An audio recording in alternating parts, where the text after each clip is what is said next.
5 sebab anak muda wajib ada aset emas. Anak muda, dengar ni baik-baik. Kalau umur kau bawah 35 tahun, ini 5 sebab kenapa kau wajib ada emas. Sebab pertama, gaji naik lambat, harga barang naik laju, nilai duit makin susut. Emas pula terbukti naik dari sekitar 270 segram beberapa tahun yang lepas, tahun 2020, ke sekitar 700 pada hari ini.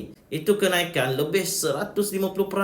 Sebab yang kedua, emas paksa kau simpan. Kalau duit dalam akaun senang habis, tapi bila dah tukar jadi emas, kau akan fikir 2 kali nak jual ke tak je.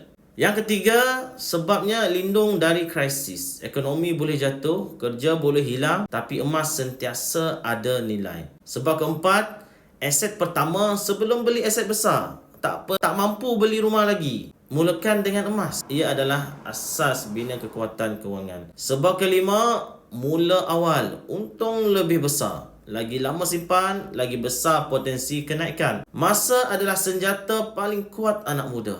Kalau kau masih muda dan belum ada emas, sebenarnya kau sedang tangguh masa depan sendiri. Nak mula tapi tak tahu cara? Tengok video ni 5 langkah untuk mulakan simpanan emas. Saya akan bantu kau dengan sebaiknya. Jangan follow dan komen untuk lebih banyak ilmu kewangan dan emas. Jangan tangguh untuk bermula. Orang kaya mula waktu masih muda.